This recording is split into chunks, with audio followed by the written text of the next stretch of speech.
창세기 45장 1절부터 15절 말씀 찾으신 줄 알고 제가 45장 1절 읽을 때 같이 교독하시도록 하겠습니다. 45장 창세기 45장 1절에서 15절입니다. 45장 1절 제가 읽겠습니다.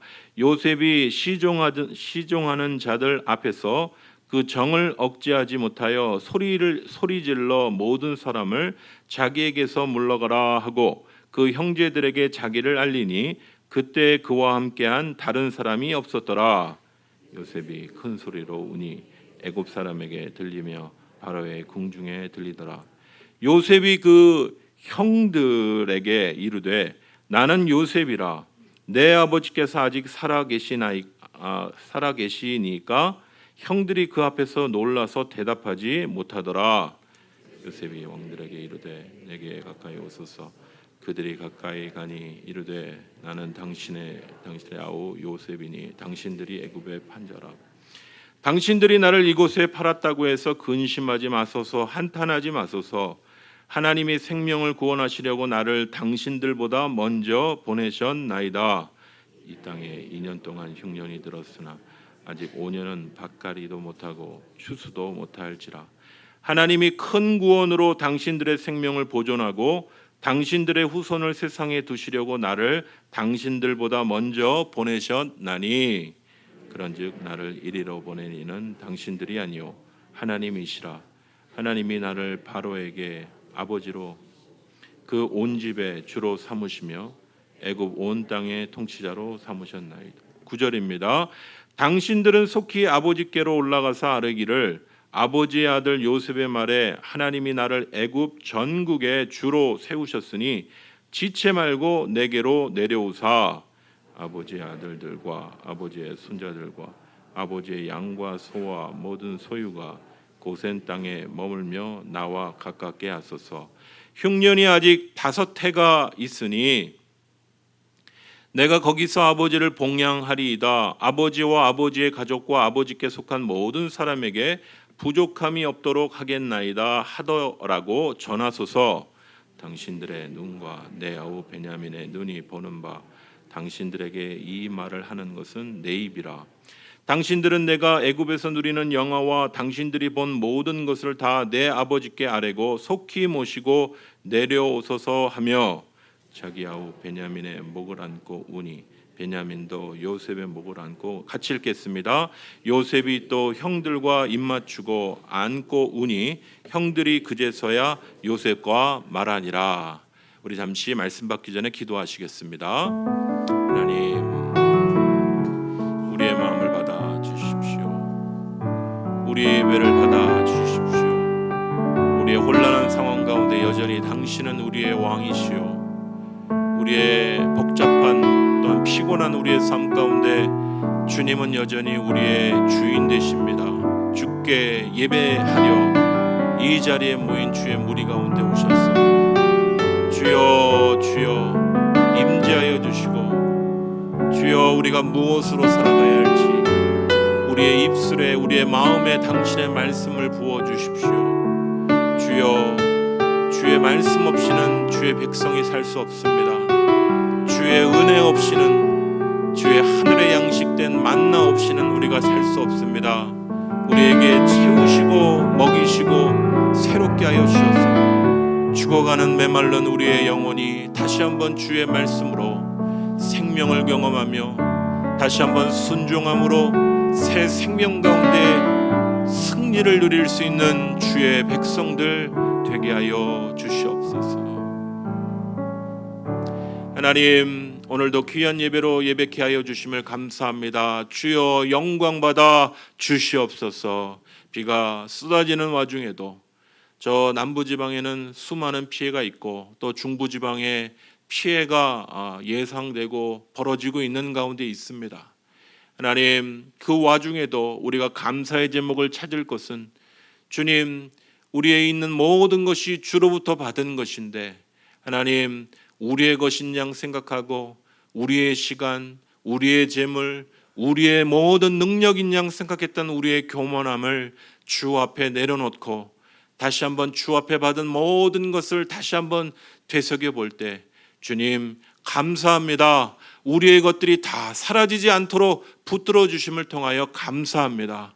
다시 한번 감사로 시작하는 이 시간들이 되게 하여 주시고 저 어려움 가운데 있는 갑자기 밀어닥친 어려움들로 인하여 생각지도 못하였던 어려움들로 인하여 곤경을 당한 우리의 이웃들에게도 하나님은 사랑이시고 하나님은 살아계심을 다시 한번 기억할 수 있는 기회가 되게 하여 주시고 우리도 하나님 예상치 못한 이 전염병의 시험과 어려움의 시험 가운데에서 다시 한번 우리의 주인 앞에 우리의 왕 앞에 무릎 꿇으며 주님을 주님으로 인정하는 귀한 저희들 될 수 있도록 주여 함께하여 주십시오.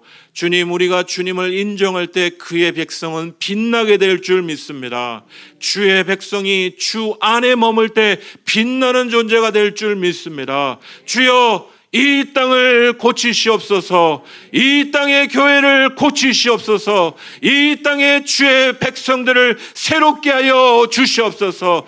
껍데기 신앙들은 물러가게 하여 주시고 예수의 능력으로 새로워지는 주의 몸된 교회 되게 하여 주셔서 교회 안팎의 흉흉한 모든 것들을 믿음으로 이기기에 부족함이 없는 넘치는 성령의 능력으로 주의 종들을 붙들어 주시옵소서. 주여 어려운 와중에도 주께 예물 드리며 주께 나왔습니다.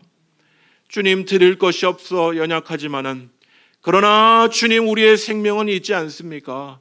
호흡할 수 있지 않습니까?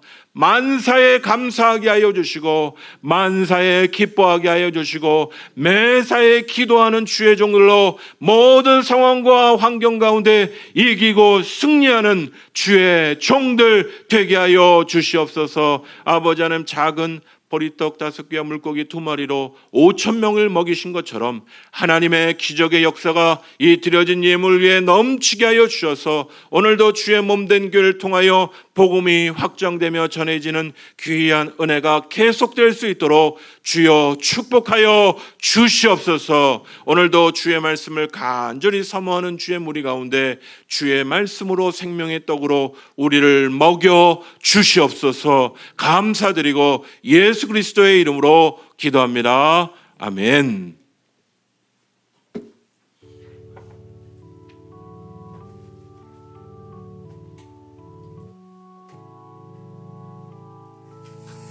오늘 창세기 45장 1절에서 15절까지 말씀으로 풀리지 않던 삶의 퍼즐이 맞추어질 때라는 제목으로 말씀을 나눠보도록 하겠습니다. 지난 수요 예배 때 우리가 어떻게 성경 전체가 이 연결이 되어 있는지를 같이 나눌 때 하나님의 약속이 특별히 예수님 안에서 어떻게 성취가 되는지를 잠시 나누었습니다. 특별히 우리가 이 원복음이라고 원시복음 혹은 원복음이라고 불리는 이 창세기 3장 15절의 말씀을 보면서 구약 이야기의 특징을 잠시 나눴습니다. 창세기 3장 15절은 이렇게 얘기합니다. 내가 너로 뱀이죠 여자와 원수가 되게 하고 내 후손도 여자의 후손과 원수가 되게 하리니 여자의 후손은 내 머리를 상하게 할 것이요 너는 그의 발꿈치를 상하게 할 것이니라 하시고, 여러분 이 퍼즐이라는 게 있는데요. 이 퍼즐은 어떻게 보면 이제 원래 단어 뜻은 수수께끼, 풀기 어려운 문제 이제 이런 뜻인데 제가 오늘 이 퍼즐이라는 단어를 쓰는 이제 그 의미는 이 한 개의 큰 그림이 있으면 그걸 조각조각 나눠서 이렇게 맞히는 게임이 있어요. 아시죠? 퍼즐 게임이라고. 큰 그림을 이렇게 이제 모양을 잘라서 그거를 맞추는 게임. 그 퍼즐 게임에서 쓰는 그 퍼즐을 제가 의미하는 단어로 이 퍼즐이라는 단어를 쓰겠습니다. 특별히 이 구약 이야기는 마치 이제 이 추리 소설과 같은데요. 처음에는 아주 최소한의 정보를 알려주고 난 다음에 하나씩 퍼즐을 맞추는. 그래 퍼즐을 맞춰가다 보면 큰 그림이 나오겠죠. 그게 성경, 특별히 구약 이야기를 읽는 방식이다. 지난 시간에 수요 예배 때 그런 이야기를 나눴습니다. 오늘 창세기 3장 15절을 보면 도대체 뭔 얘기야? 이 성경이 뭘 얘기하는 거야? 뱀이 왜 갑자기 나온 거야? 그리고 저 여자의 후손이라는 사람은 누구지? 지난 수요일 날 잠깐 나눴는데요. 그 여자의 후손이 또 뱀의 머리를 상하게 한다는 게 무슨 뜻이야? 또 뱀은 그 여자의 후손을 발꿈치를 상하게 한다는 건 무슨 뜻이야? 이게 바로 예수님 안에 어떻게 성취가 되고, 특별히 계시록 12장의 말씀 안에서 이것이 어떻게 교회와 예수 그리스도 안에서 완전히 성취되었는지 마지막에 그림으로 우리가 지난 시간에 살펴봤습니다. 이렇게 성경은요, 퍼즐을 하나씩 연결해서 큰 그림을 그려가듯이 이렇게 읽어가는 것임을, 우리가 이제 공동체 성경 읽기를 하고 있는데, 여러분들 어떤 방식이든 좋습니다. 성경을 읽어가시면서 큰 그림, 처음에는 이렇게 3장 15절만 읽으면 무슨 뜻인지 모르지만 성경 전체를 하나씩 읽어가면서 성경의 큰 그림이 눈앞에 그려질 수 있는 그런 은혜가 있기를 원하고요. 오늘 성경 본문도 그렇게 퍼즐을 맞추듯 이렇게 하나하나 하나님께서 맞춰주시는 큰 그림을 볼 수 있는 그런 은혜가 우리 성도들 가운데 있기를 간절히 소원합니다. 지난 우리가 37장을 나눴습니다. 지난주에 37장의 일들, 그러니까 요셉을 애굽에 판 그 사건이 37장에서 벌어졌죠. 그 이후에 많은 일들이 벌어졌습니다. 요셉은 이집트에 팔려가게 되고, 그 요셉의 인생은 정말 파란만장한 인생이 펼쳐지게 됩니다. 요셉의 형들은 요셉을 죽은 것으로 가장해서 짐승에게 찢겨 죽었다, 그렇게 아버지께 보고를 하게 되죠. 그 아버지 야곱은 애통하게 됩니다. 창세기 37장 34절에 35절, 여기 자기는 야곱을 얘기하죠. 자기 옷을 찢고 굵은 배로 허리를 묶고 오랫동안 그의 아들을 위하여 애통하니 그의 모든 자녀가 위로하되 그가 그 위로를 받지 아니하여 이르되 내가 슬퍼하여 스올로 내려가 아들에게로 가리라. 죽고 싶다, 그 뜻이죠. 하고 그의 아버지가 그를 위하여 울었더라. 자기 자녀 요셉이 찢겨 죽었다라는 이야기를 듣고 요셉은 애통하고 울었다라고 얘기합니다. 야곱은 정말 죽고 싶은 마음이었을 거예요. 왜 그렇죠? 자신이 정말 사랑했던 아내 라헬, 그 라헬이 낳았던 자녀 요셉, 지금 베냐민은 없는 때니까 이 요셉, 그 애지중지하던 자녀가 짐승에 찢겨 죽었다는 이 비보를 듣고 울지 않을 부모가 어디 있겠습니까? 지난 금요기도회 때 저희가 간증 동영상을 나눴었는데, 이 홍혜경 집사님이라는 분의 간증 이야기도 우리가 떠오릅니다. 이 홍혜경 집사님이라는 분은 이 나름대로 잘 알려진 극작가인데요, 전원일기를 쓰셨던 극작가입니다. 이분이 미국으로 이민한 후에 한의사 하시면서 승승장구하던 그런 분이 되겠습니다. 그런데 그런 분에게 자신의 사랑스러운 딸 이 제니퍼, 한국 사람인데 영어 이름을 쓰는 이 제니퍼라는 딸이 있는데, 그 딸이 갑자기 암 선고를 받게 되는 것이 너무나 엄청난 충격이 그 어머니에게 닥치게 됩니다. 특별히 이 제니퍼라는 딸은요, 믿음이 좋았어요. 교회에 잘 다니는 딸이었어요. 꽃다운 나이 27세에 결혼을 앞두고 있던 자신의 딸 제니퍼가 암으로 세상을 떠나게 되는 일을 겪고, 이 홍혜경 집사님은 이해가 안 되는 거예요. 자신같이 들러리 왔다 갔다 하는 신앙도 아니고 정말 믿음 좋다는 그 딸 제니퍼가 암으로 세상을 떠나는 거죠. 그래서 하나님께 이렇게 외쳤습니다. 왜 믿음도 없고 약한 자기 자신을 데려가시지 곱고 고운 피지도 못한 꽃과 같은 자기 딸을 암으로 데려가시냐고 그렇게 항변을 합니다. 여러분, 우리의 삶에도 도무지 이해되지 않는 많은 그런 퍼즐과 같은 일들이 넘쳐납니다. 왜 이런 일들이 벌어지는 걸까? 도무지 그때 당시에는 이걸 어떻게 껴야 할지 모르겠어요. 이 그림을 어떻게 껴야 이게 풀려질지 모르는 그런 퍼즐과 같은 일들이, 그런 일들이 우리의 삶에 많이 벌어지는 것이죠. 성경은요, 이 야곱이 이 감당하지 못할 슬픔 때문에 먼저 죽은 자녀 요셉을 위해 그렇게 울며 통한의 눈물을 흘렸다라고 오늘 37장에서 이야기하고 있는 것입니다. 여러분, 그러나 우리의 이야기는 때로 끝난 것처럼 보이는 때가 있어요. 지금 여기까지만 읽어보면 이야기는 끝난 것 같아요. 야곱의 슬픔, 요셉은 찢겨 죽은 그 이야기가 끝난 것과 같은 그런 때가 우리에게도 존재합니다마는 하나님의 드라마는, 하나님의 역전 드라마는 계속 진행이 되는 거죠. 그분의 계획은 이루어지게 되는 것입니다. 이집트에 팔려간 요셉은 이제 바로의 신하 친위 대장 보디발의 집에 팔려가게 됩니다. 창세기 37장 36절에 보면요, 그 미디안 사람들은 그를 애굽에서 바로의 신하 친위 대장 보디발에게 팔았더라, 이렇게 얘기합니다. 여러분, 여기서 잠깐 주목할 부분이 있습니다. 저도 이제 말씀을 읽다 보니까 이런 부분들이 더 눈에 들어왔는데요. 훗날 요셉이요 이집트의 외국인 총리가 되죠. 외국인 출신 총리가, 이집트는 이집트 사람들의 총리를 뽑는 게 당연한 거 아니겠어요? 한국 사람은 한국계 사람들의 총리를 뽑듯이 말입니다. 그런데 이집트에서 외국계, 그러니까 유대인 출신의 총리가 나오게 되는 것이죠. 그게 요셉이죠. 여러분, 외국인이 총리가 되려면요, 그 나라 정치도 알아야 되고 그 나라 국민들이 뭘 필요로 하는지도 알아야 됩니다. 특별히 이 위에 사람들의 정서와 위에 사람들이 뭘 원하는지도 알아야 돼요. 종이 어떻게 그걸 알아서 종이 어떻게 외국에서 특별히 총리가 됩니까? 여러분, 지금 미국에도요, 미국 주류 사회에 들어가는 한국인들은 2세, 3세예요. 처음 부모들은 가서 세탁소하고 주유소 합니다. 접시 닦고.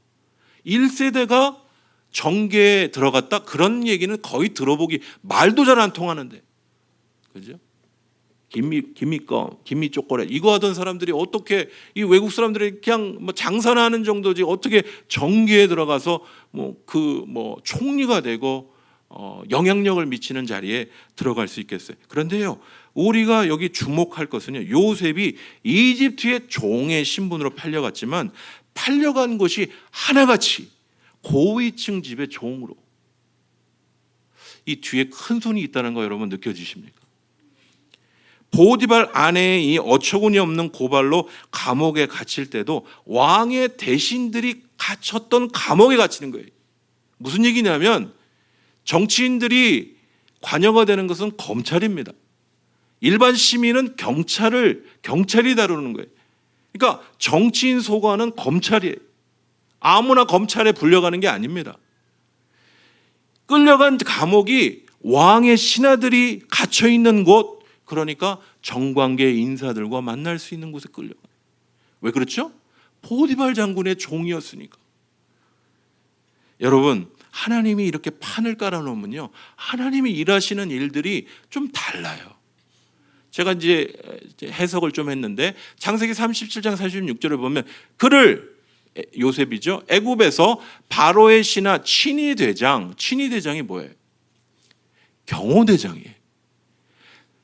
대통령 가장 측근 혹은 총리의 가장 측근에 있는 사람이 중요한 사람 아니겠어요? 그러니까 종으로 가긴 가는데 바로의 신하의 친위 대장, 경호부대의 보디발의 집에 종으로 팔리는 거예요. 그 집에서 또 귀하게 쓰여지고, 또 39장 20절에 보면요, 또 모함을 받죠. 우리가 여러분 그 이야기는 잘 아니까 넘어가는데, 요셉의 주인이 그를 잡아 옥에 가두니 그 옥은 누구요? 왕의 죄수를 가두는 곳이었더라.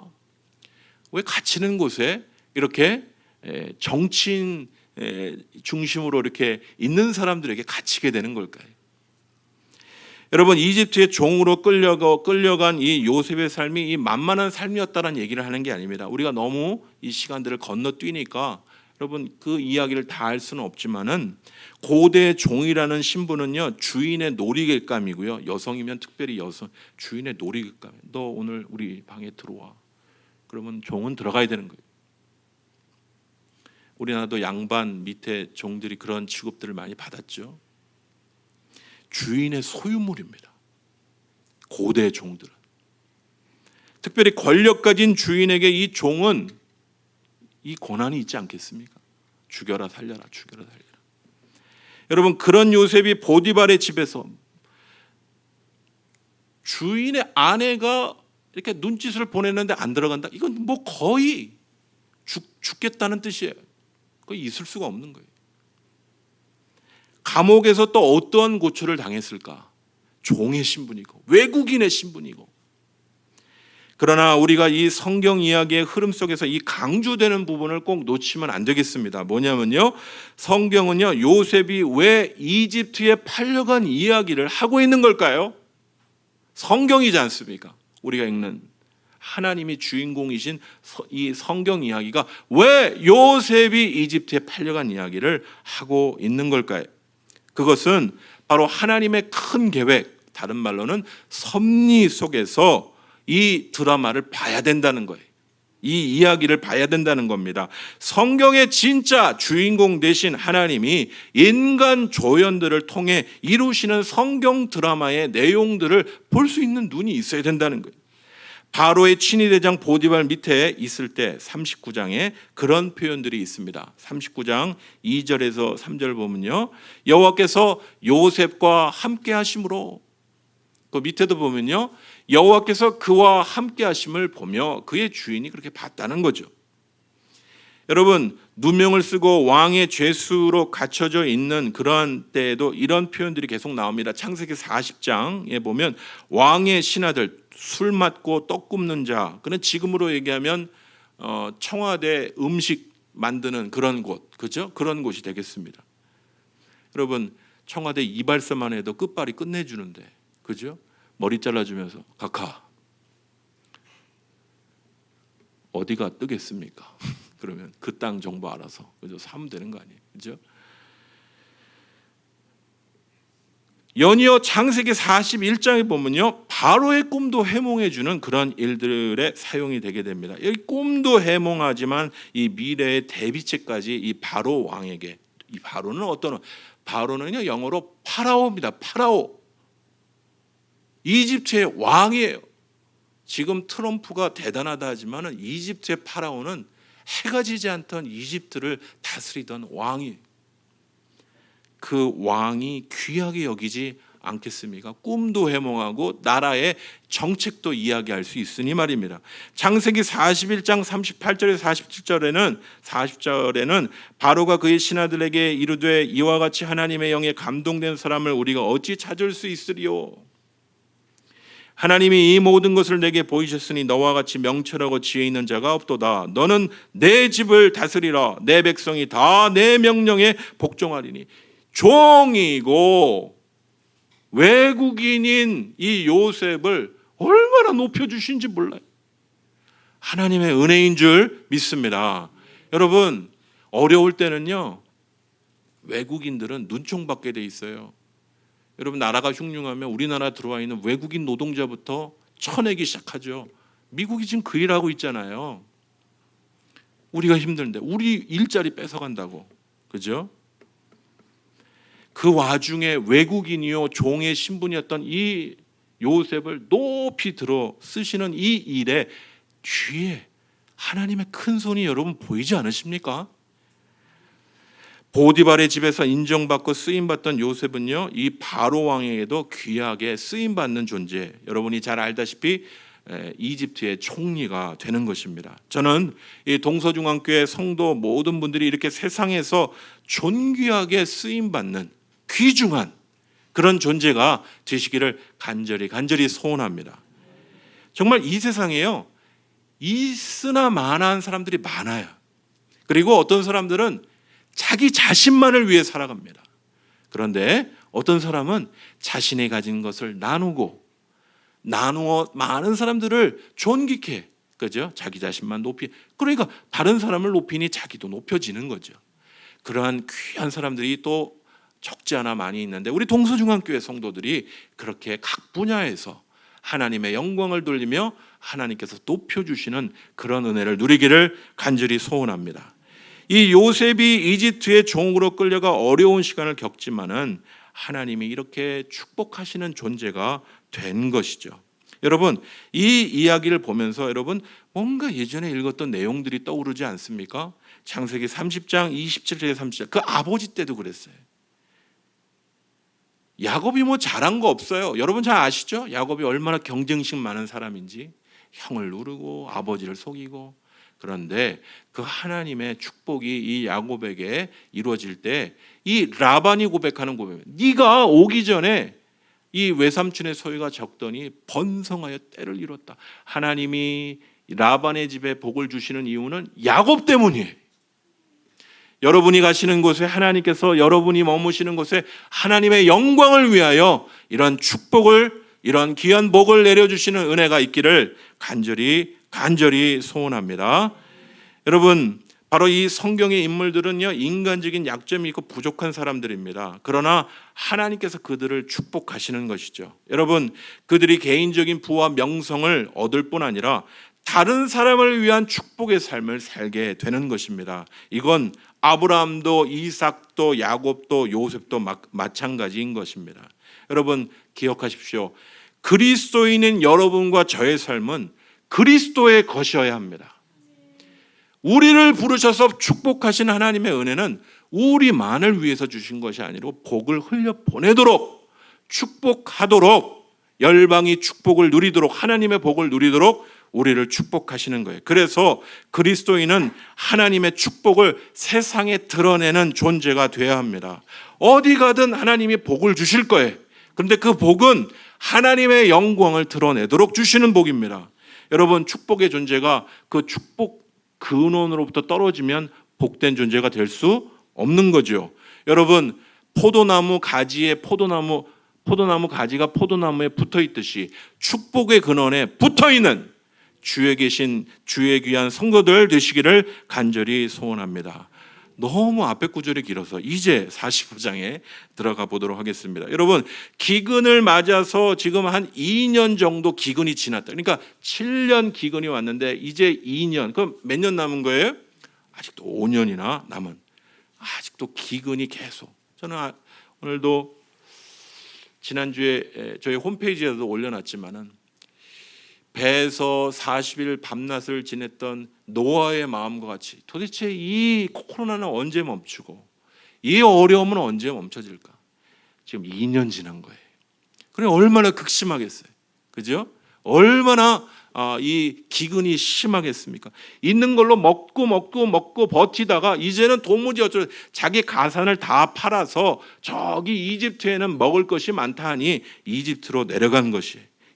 이 야곱의 집안이 이 이집트로 양식을 구하러 갑니다. 요셉의 형들이 애굽에 갔다가 난데없는 누명을 뒤집어 쓰게 되죠. 여러분 잘 아시죠? 여러분, 이 난데없는 누명을 씌워서 이 애굽의 요셉을 팔았던 이 형들이 얼마나 곤경을 당하면서 이전에 자신들이 행했던, 동생이 행했던 그런 악행들을 떠올렸을지도 모르겠어요. 그 애굽의 총리라는 사람이 이 베냐민, 이 마지막 동생을 또 데리고 오라네요. 이건 또 웬일이야? 정말 전전긍긍하면서 그렇게 서 있었을 것입니다. 창세기 45장 1절과 2절은 요셉이 시종하는 자들 앞에서 그 정을 억제하지 못하여 소리질러 모든 사람을 자기에게서 물러가라 하고 그 형제들에게 자기를 알리니 그때에 그와 함께한 다른 사람이 없었더라. 요셉이 큰 소리로 우니 애굽 사람에게 들리며 바로의 궁중에 들리더라. 여러분, 이 요셉이 지금 우는 눈물의 의미가 뭘까요? 지난 시절이 주마등처럼 지나가면서 눈물이 폭포수와 같이 흘러나오는 걸까요? 야, 내가 정말 이 악질 같은 이 형들 앞에서 내가 얼마나 고생하면서 이 자리에 올라왔는데 그러면서 부들부들 떨면서 우는 걸까요? 저는요, 이 요셉이 고백한 이 45장의 고백들을 쭉 볼 때 이 요셉은요, 하나님이 행하시는 일들을 지나온 종으로 끌려온 이후에 그가 여러 고초와 어려움을 겪어가는 가운데 하나님이 자신의 인생 가운데 퍼즐을 맞춰가시는 그 놀라운 장면들을 떠올렸을 때 감개무량하여서 여기에서 눈물을 터뜨렸다고 생각해요. 요셉이 형들에게 이야기합니다. 45장 4절에 요셉이 형들에게 이르되 내게로 가까이 오소서. 그들이 가까이 가니 이르되 나는 당신들의 아우 요셉이니 당신들이 애굽의 판자라. 지금 형들은 전혀 이 말하고 있는 애굽의 총리가 요셉이라는 생각을 못하고 있는 상태인데 나는 당신들이 애굽에 판 그 요셉입니다. 요셉의 형들이 깜짝 놀랐죠. 이제는 죽었구나. 말이 안 나오고 정말 기겁을 했을 것입니다. 이제는 꼼짝없이 죽었구나. 설마 했는데 이놈이 요셉이라고? 아무리 외국물 많이 먹어도 그래도 얼굴 판은 안 바뀌었을 텐데 가만히 들여다보니까 진짜 요셉인 거예요. 여러분, 그런데 이 요셉이 좀 다른 이야기를 해요. 45장 5절 당신들이 나를 이곳에 팔았다고 해서 근심하지 마소서. 한탄하지 마소서.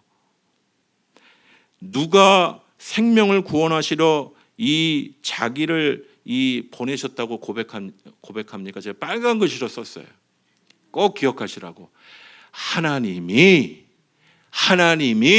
생명을 구원하시려고 나를 당신들보다 먼저 보내셨나이다. 요셉은요, 자신을 팔았던 형들이 야속했을 것입니다. 그러나 요셉은요, 인생의 퍼즐을 맞춰가시는 하나님을 주목했습니다. 여러분, 기근을 맞이할 자신의 가족, 자신 아버지 야곱의 가족들이 살아나갈 수 있도록 자신을 적절한 시기에 종으로 팔게 하시는 이 어려움 가운데서 그를 애굽의 총리가 되게 하신 것. 야, 하나님이 나를 먼저 보내셔서 어려운 시간을 통과하게 하셨지만 애굽의 총리가 되게 하셨구나. 이게 여러분, 퍼즐을 맞추듯 그림 가운데 그려지기 시작하는 거예요. 여러분, 퍼즐을 처음 맞출 때 막 짜증나고 안 해! 이렇게 될 때가 많습니다. 처음 쉬울 때는 100피스, 150피스, 근데 1000피스 막 이런 거 하다 보면 막 짜증이 나고 이거 어디다 이게 막 며칠씩 묵혀놓기도 하고 안 하다가 막 포기하고. 근데 그게 하나씩 딱 맞아지니까 큰 그림 뭐죠? 자신이 애굽에 온 것은 하나님이 보내신 거예요. 하나님이 그 생명들을 보내시기 위해. 여기에 더 큰 그림이 또 뒤에 더 있죠.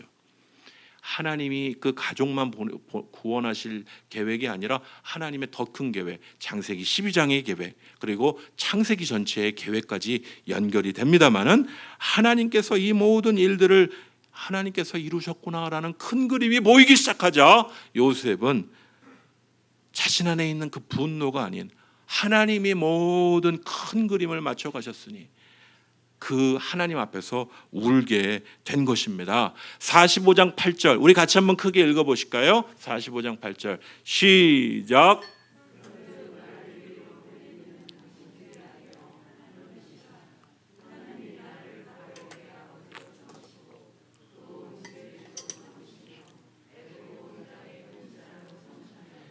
누구시라고요? 나를 이리로 보낸 사람은 형들이었지만, 표면적으로는 형들이었지만 하나님이 보내신 겁니다. 이것이 요셉이 그의 굴곡진 인생을 바라보던 믿음의 관점이었던 거예요. 여러분, 하나님이 이루셨다, 하나님이 보내신 것이다. 여러분, 사람이 한 것으로 보면 원망하죠. 왜 그 사람이 왜 그렇게 행하지? 왜 그 사람이 나한테 그렇게 행동하지? 원망이 나올 수밖에 없는데 하나님이 하셨다, 하나님이 보내셨다. 원망스러운 형들이 팔아온 것이 아니고 하나님이 이 종으로 이집트에 오게 하셔서 이집트의 통치자, 총리가 되게 하신 것이. 사랑하는 성도 여러분, 우리 가운데, 우리 인생 가운데도 이렇게 풀리지 않는 인생의 퍼즐을 경험하죠. 여러분, 기도해도 돌아오지 않는 우리의 자녀들, 나의 남편, 나의 아내, 가족들, 이거는 왜 이렇게 풀리지 않는 문제인지. 믿음으로 살려고 주님만 붙잡고 살아가는데 늘 힘들고 쪼달리는 삶. 주님, 뭡니까? 내가 주님 의지하고 살려고 하는데 육체적으로 힘들고 영적으로 지치는 고통을 당하는 성도들이 왜 나의 인생의 퍼즐은 이렇게 맞춰지지 않는 것입니까? 사랑하는 성도 여러분, 우리 하나님은요, 우리의 삶에 풀리지 않는 그 퍼즐들을 맞춰가시는, 그래 큰 그림 속에서 하나님의 놀라운 영광을 이루시는 놀라운 하나님 되시는 줄 믿습니다. 여러분, 사랑하는 딸이 암으로 꽃다운 나이 27세에 하늘나라로 간 이 홍혜경 집사님이 하나님께 그렇게 물었다고 해요. 왜 믿음 좋은 그 딸이 먼저 죽어야 하냐고. 오히려 자기 자신을 데려가지 왜 그 딸을 데려가시냐고. 하나님께서 그렇게 음성 중에 말씀하셨다고 합니다. 이건 실제 책에 나오는 내용입니다. 내가 너를 데려가지 않은 이유를 알고 싶니? 내가 너를 데려갔으면 너는 지옥에 갔을 거야. 그래서 너를 데려올 수 없었어. 그러면 너는 영원히 네 딸 제니퍼, 딸을 만날 수 없어. 그래서 제니퍼를 먼저 데려온 거야. 너도 이제부터 천국에 갈 수 있는 사람으로 살아야 해. 그래야 제니퍼를 만날 수 있어. 여러분, 우리의 삶에 풀리지 않는 퍼즐을 푸시는 이 놀라운 은혜가 여러분 가운데 있기를 간절히 소원합니다. 그것은 때때로 우리가 원하는 방식이 아닐 수도 있습니다. 때로는 사랑하는 딸을 데려가시기도 하고, 사랑하는 일을 먼저 잃는 방식이 될 수도 있습니다만은, 주님 안에서 그 퍼즐이 맞춰지기 시작하면 다 이해가 되기 시작하는 거예요. 요셉의 경우를 생각해 보아도 그렇습니다. 만약에 요셉이 원하던 하나님의 뜻은요, 이런 방식이었을 거예요. 사랑하는 부모 야곱의 품 안에서 아빠한테 돈 필요하면 카드 돈 떨어졌는데 내가 쏴줄게, 그렇게 지냈을 거예요. 좋은 차 몰고 여자 끼고 그렇게 살았을지 모르겠어요. 그게 요셉이 원하였던 복의 모습이었을지 모르겠어요. 하지만 그랬다면요, 절대 이집트의 총리가 되거나 혹은 야곱의 가족이 곤경을 당했을 때 그 가족을 살리는 일들 하지 못했겠죠. 이집트의 정치를 배웠을까요? 계속 가나안 땅에 머물는데 이집트의 정치를 배웠을까요? 바로의 신하들과 감옥에서 동지가 되지도 못했을 것입니다. 여러분, 여기에서 우리가 하나님이 일하시는 놀라운 계획들을, 그 퍼즐을 맞춰가시는 방식들을 우리 조금이나마 깨닫게 되는 것이죠. 이것이 바로 예수님의 겟세마네 기도에도 잘 나타나 있습니다. 마태복음 26장 39절, 이 십자가 처형 전날이었죠. 조금 나아가사 얼굴을 땅에 대시며 엎드려 기도하여 이르시되 내 아버지여, 할만하시거든 이 잔을 내게서 지나가게 하옵소서. 그러나 나의 원대로 마시옵고 아버지의 원대로 하옵소서. 여러분, 이 예수님의 기도는요, 자신의 뜻을 구하기보다는 하나님의 뜻을 구하고 그 따를 능력을 구하는 기도였습니다. 때로는 우리의 뜻이 이루어지지 않아 답답하고 애통스럽지만은 하나님의 뜻을 구하면요, 진정한 하나님의 평강이 우리의 가정과 우리의 삶에 나타나게 됩니다. 요셉의 가정 가운데에도요, 하나님의 뜻을 따라 순종하며 걸어갈 때 막 내가 형들을 꼭 복수를 해야지, 칼을 갈고 그놈 만나서 처단하려고 사람들을 모으고 있는 것이 아니라 하나님의 뜻을, 하나님의 큰 계획을 바라봤던 요셉, 그 요셉 가정 가운데 하나님께서 이 형들과의 진정한 화해와 용서가 있게 하신 것 같이 말입니다. 야곱도 그 형 에서와 얼마나 이빨 가는 원수의 사이였습니까마는 하나님의 뜻이 이루어지자 형 에서와 화해와 용서의 일들이 이루어진 것이죠. 사랑하는 성도 여러분, 주님의 뜻이 우리의 삶 가운데 이루어지면 때로는 그것이 내 뜻과는 다를 수 있습니다마는 하나님의 역사와 하나님의 놀라운 치유가 일어나게 됩니다. 변화가 일어나게 됩니다. 예수님 앞에 내가 붙잡고 있던 세상의 그 화려한 것들을 내려놓는 일들이 벌어져요. 하나님이 우리의 삶에 퍼즐을 맞춰 가실 때 일어나는 일들입니다. 많은 간증들을 할 수 있지만 하나님 앞에 이런 퍼즐을 맞춰가시는 이 하나님의 일들을 경험하는 자들은 자신의 삶에서 그런 하나님의 영광을 보게 되는 것입니다. 말씀을 마치도록 하겠습니다. 바울은 일생 동안 자신을 이방인을 위한 구원을 위해서 그렇게 자신의 동족이 아닌, 자신의 동족은 유대인이죠. 유대인의 구원을 위해, 전도를 위해 쓰임 받는 것이 아니라 이방인의 구원을 위해 하나님의 부르신 줄 알고 그렇게 자신의 삶을 애썼던 그러한 사도입니다. 여러분, 그런데 유대인은 어떻게 되나요? 자신의 민족 유대인은 어떻게 되나요? 자신의 민족 유대인은 버려진 걸까요? 이 풀리지 않는 구원의 미스테리를 바울은 어떻게 설명하냐면요. 이방인의 구원의 일들도 정말 미스테리와 같이 하나님이 풀어주신 것, 열어주신 것처럼 유대인의 구원의 일들도 이렇게 이루어질 것이다, 이렇게 얘기합니다. 로마서 11장 11절, 그러므로 내가 말하노니 그들, 유대인을 말하죠. 그들이 넘어지기까지 실족하였느냐? 그럴 수 없느니라. 유대인이 버려지냐? 버려지지 않는다는 거예요. 그들이 결국은 돌아오게 된다는 거예요. 그들이 버려진 듯 하여도 결국은 하나님의 구원의 계획 가운데 돌아오는 은혜를 입게 된다는 거예요. 하나님의 구원의 미스테리는 때로는 그림이 잘 맞춰지지 않을 때도 있지만, 그러나 하나님의 구원의 계획은 그렇게 이루어진다. 그들이 넘어짐으로 구원이 이방인에게 이르러 이스라엘로 시기나게 함이니라, 이렇게 말씀하고 있습니다. 여러분, 우리가 읽는 이 로마서는요, 이방인 중심의 로마 지역에 퍼져 있는 작은 가정교회 공동체에게 보내진 편지입니다. 이 당연히 로마라는 지역에 머물러 있다 보니까 이 교회는 유대인보다 이방인이 구성원적으로 많았습니다.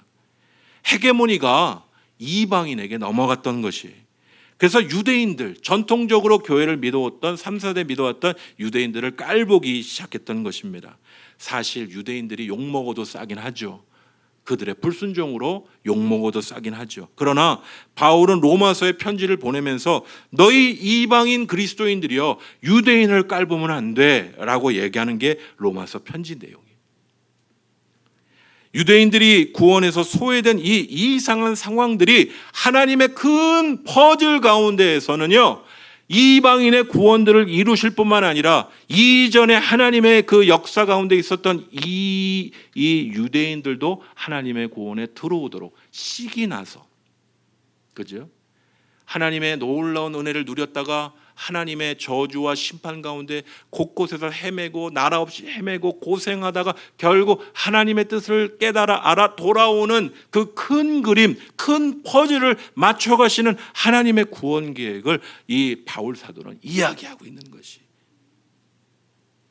사랑하는 성도 여러분, 우리 하나님은요, 우리가 풀 수 없어 정말 어쩔 줄 모르는 그 문제들을, 삶의 퍼즐들을 풀어가시고 연결하시고 큰 그림을 그리시는 분이십니다. 낙심하지 말고, 그분을, 어려운 때일수록 낙심하지 말고 우리 주님을 바라보고 믿고 의지하시고 그분께 소망을 두실 수 있는 주의 귀한 성도들 되시기를 간절히 소원합니다. 코로나 시대에 한국교회가 힘을 많이 잃었습니다. 저는 자주 그런 기도를 드립니다. 언제쯤 이 비가 그칠지, 언제쯤 이 방주에서 나가게 될지 저는 기도를 합니다. 하지만 우리가 약해지고 힘을 잃더라도요, 우리 하나님은 여전히 변함없이 그의 일들을 이루어 가시는 변함이 없으신 성실하신 분이십니다. 그러므로 우리가 명확히 우리가 보게 될 것 한 가지는요, 반드시 그분이 그분의 퍼즐들을 맞추셔서 이 코로나와 이 위기의 모든 상황 뒤에서 하나님이 이루실 큰 그림이 반드시 있는 줄 믿습니다. 그리고 그때에는 우리 모두가 이렇게 고백할 것입니다. 하나님은 살아계셔서 역사하시는 분이십니다. 오늘 교회와 가정과 우리 민족과 열방을 다스리시는 진정한 왕 중의 왕이요 만왕의 주인이십니다. 모든 사람들이 고백하는 그 놀라운 퍼즐이 맞춰질 때까지 우리 각자의 자리에서 믿음의 선한 싸움들을 싸우시는 주의 귀한 성도들 되시기를 간절히 소원합니다. 우리 같이 기도하시겠습니다. 여러분의 자리에서 여러분의 삶에 풀리지 않는 여러 삶의 퍼즐들 때문에 걱정하고 답답해하고 어려워하시는 분들, 오늘 요셉의 이야기, 요셉 잘 됐네, 이 얘기가 아닙니다. 하나님의 손 안에 있는 요셉, 바로 사랑하는 성도님과 제가 하나님의 손 안에 있음을 기억하는 것이 중요하겠습니다. 잘 됐다, 애굽의 이집트의 총리가 됐다, 이게 중요한 게 아니라 하나님의 손 안에, 코로나와 여러 위기 가운데 있는 우리들도 하나님의 손 안에 우리가 머물러 있음을 기억하고 그분이 맞춰가실 우리의 삶에 풀리지 않는 삶의 퍼즐들 주님 맞춰주시고 새롭게 해주시는 은혜가 우리 한 사람, 우리 가정, 우리 교회, 이 민족 가운데, 이 열방 가운데 있게 해달라고 우리 말씀 붙들고 잠시 기도하시도록 하겠습니다. 하나님 감사합니다. 오늘 요셉의 놀라운 이야기들을 통하여서 풀리지 않던 그 문제들이 하나님 안에 풀리고 해결되는 놀라운 일들을 보게 하신 주님, 때로는 우리가 원하는 방식이 아닐지라도 우리를 통하여, 우리의 가정을 통하여, 우리의 민족의 교회를 통하여, 우리 동서중앙교회를 통하여 이루시고자 하는 하나님의 놀라운 일들이 반드시 이루어지게 될 줄 믿습니다. 믿음의 싸움들을 쉬지 않게 해주시고 오늘도 믿음으로 인내로 맡겨진 싸움들을 싸워나가는, 비록 아버지 하나님 방주 안에 갇힌 노아와 같이 언제 이 비가 멈춰질지 모르는 답답한 가운데 있을지라도 주님 바라보고 싸워 이기는 주의 귀한 백성들 되게 하여 주시옵소서. 주님의 놀라운 큰 힘들이 맞춰질 때 주께 영광 돌리는 귀한 은혜가 있게 될 줄 믿습니다. 그러한 놀라운 은혜를 우리에게 허락하여 주실 줄 믿고 감사드리고 예수 그리스도의 이름으로 기도합니다. 아멘.